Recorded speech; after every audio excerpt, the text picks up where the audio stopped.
आज 15 अगस्त तमाम भारतवासियों को मेरा happy independent day. Advocate Pradeep Mahanandia से हैप्पी इंडिपेंडेंट डे का अभिवादन स्वीकार कीजिए। साथियों, हम सब आजाद हैं, हम सब आजाद देश का सिटीजन है। सन 1947 15 अगस्त में भारत को इंडिपेंडेंट मिल गया। आप जानते हैं इस इंडिपेंडेंट में किन किन का योगदान ज्यादा इंपॉर्टेंट है? तमाम भारत का लोग और भारत का महानायकों का ज्यादा इंपॉर्टेंट है। जैसे पंडित जवाहरलाल नेहरू, सरदार वल्लभ भाई पटेल, मोहनदास करमचंद गांधी जी, डॉक्टर बाबा साहेब अम्बेडकर, सुभाष चंद्र बोस जी, ये सब महान व्यक्तित्वों का योगदान ज्यादा इंपॉर्टेंट है। साथियों, आज हम 21st सेंचुरी में हमारा इंडिपेंडेंट डे बना रहे हैं। क्या आप जानते हैं हमको आजादी मिलने के बाद संपूर्ण रूप से आजादी कब मिला? इंडिया 1947 में इंडिपेंडेंट हो गया, लेकिन भारत का सिटीजन को इंडिपेंडेंट कौन दिलाया? देश को इंडिपेंडेंट बनाने के लिए हम सब मिलकर लड़े। लड़ने के बाद ये देश आजाद हो गया, लेकिन आजाद देश में सिटीजन को आजादी देने के लिए किसका लड़ाई ज्यादा इंपॉर्टेंट था? ये सोचने की बात है। हाँ जी, असलियत में भारत का सिटीजन को 26 जनवरी 1950 में मिला। उनसे पहले भारतवर्ष में ऐसा कानून था जो कानून इंसान को आजादी नहीं देता था। 1950 26 जनवरी पहले भारतवर्ष में ऐसा कानून चलता था जिस कानून के बदौलत भारत का लगभग 95% पॉपुलेशन को आजादी नहीं था। इस देश में बात रखने की आजादी नहीं था। इस देश में आजादी से घूमने के लिए आजादी नहीं था। अपना मनपसंद कपड़ा पहनने के लिए आजादी नहीं था। और बड़े लोगों का सामने, राज रजूड़ा का सामने मुंह खोलने की आजादी नहीं था। एजुकेशन प्राप्त करने की आजादी नहीं था। ये अच्छा खाना खाने की भी आजादी नहीं था। तो ये आजादी कब मिला भारत का सिटीजन को? साथियों, आप सब जानते हैं ये 26 जनवरी 1950 में कैसे मिला। ये आजादी इंडियन कॉन्स्टिट्यूशन के नाते हमें मिला। साथियों, हमारा देश जब आजाद बन जाता है, आजाद होने के बाद देश का ध्वज कैसा होगा? जब ध्वज कमेटी बैठता है, ध्वज कमेटी का सामने डिफरेंट ध्वजा का और ध्वज का नाम आता है, कलर का नाम आता है। लेकिन डॉक्टर बाबा साहेब अम्बेडकर, आज जो ध्वज हमें दिखाई दे रहा है, आज जो झंडा हमें दिखाई दे रहा है, वो झंडा 3 कलर का अंदर और एक 4th कलर आता है, वो ब्लू। उसके साथ साथ एक अशोक चक्र आता है। इसका मतलब है equality, liberty and fraternity. Baba Saheb Ambedkar बुद्धमय Bharat देखना चाहते थे। बाबा साहेब अम्बेडकर लॉ के सामने सबको बराबर रखना चाहते थे। बाबा साहेब अम्बेडकर भारत का हर किसी को आजादी दिलाने चाहते थे। इसीलिए भारत का झंडा पर, भारत का ध्वज पर बाबा साहेब अम्बेडकर का मेहनत का फलस्वरूप आज इंडियन फ्लैग में अशोक चक्र देखने के लिए मिलता है। ये अशोक चक्र एक ऑर्डिनरी अशोक चक्र नहीं है। ये अशोक चक्र देश को एकता का डोर में बांधने का एक प्रयास है। देश को एकता का सूत्र में बांधने के एक सिंबल है। हमें ये राजनीतिक समरसता दिखाता है, सामाजिक समरसता दिखाता है, अर्थनैतिक समरसता दिखाता है। उसके साथ साथ भारत को इक्वालिटी, लिबर्टी, फ्रेटर्निटी में जोड़ता है। इसीलिए ये इंडिपेंडेंट 15 अगस्त का सबसे ज्यादा महत्व, सबसे ज्यादा रोल डॉक्टर बाबा साहेब अम्बेडकर का आता है।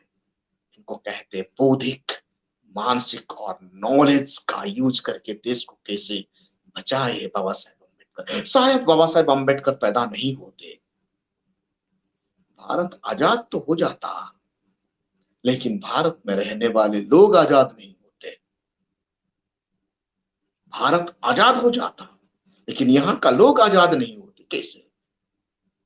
कि हमारा नेता, जितने भी भारत का नेता, मोहनदास करमचंद गांधी जी, पंडित जवाहरलाल नेहरू जी, सरदार वल्लभ भाई पटेल जी, जितने भी तमाम नेता हिंदुत्व के घोड़े का ऊपर सवार होकर देश को शासन चलाने के लिए सपना देखते थे। जहां इनइक्वालिटी है, जहां रिच और पुअर का खाई है, जहां जाति व्यवस्था कायम है, लेकिन भारत का एक ही लीडर जो समानता का रथ पर बिठाकर भारत का हर कोई सिटीजन को आगे बढ़ाने के लिए अपना रणनीति 1925 से शुरू कर दिए थे। आते आते ये 1932 में देखने के लिए मिलता है राउंड टेबल कॉन्फ्रेंस में। गांधी जी हैरान हो जाते हैं, कैसे बाबा साहेब अम्बेडकर ब्रिटिशर को ललकारते हैं और डेमोक्रेसी में इक्वालिटी का मांग कर देते हैं। उसके साथ साथ बाबा साहेब अम्बेडकर राम से मैकडलान को प्रभावित करते हैं और ओपोजिशन लीडर विंस्टन चर्चिल को प्रभावित करते हैं। उसके साथ साथ ब्रिटिश पार्लियामेंट बाबा साहेब से फिदा हो जाते हैं और भारत को अच्छा डेमोक्रेसी दिलाने के लिए वादा करते हैं।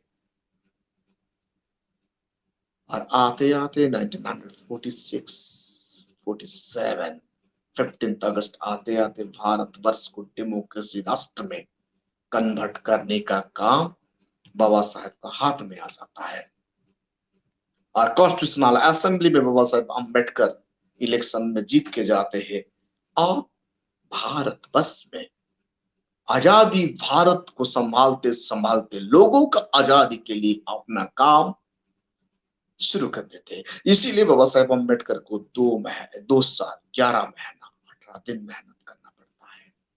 तो आज आर्टिकल 19 के तहत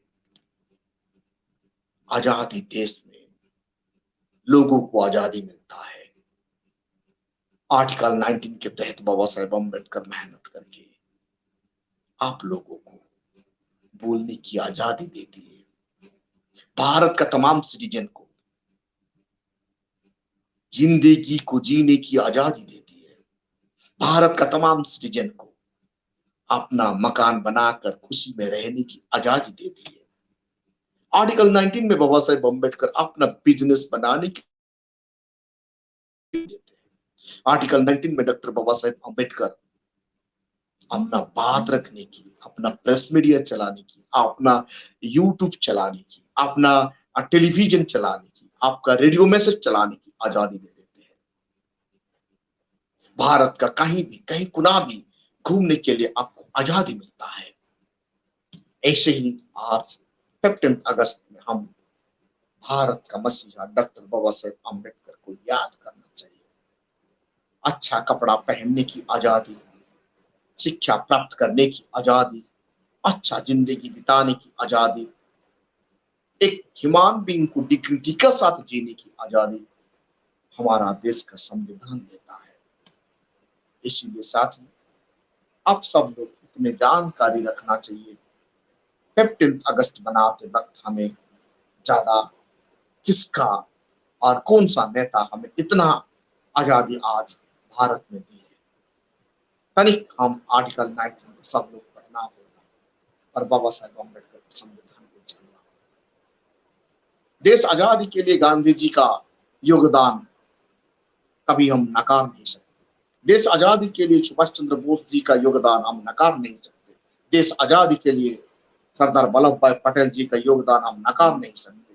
देश आजादी के लिए पंडित जवाहरलाल नेहरू जी का योगदान हम नकार नहीं सकते। ये सब पूजनीय है।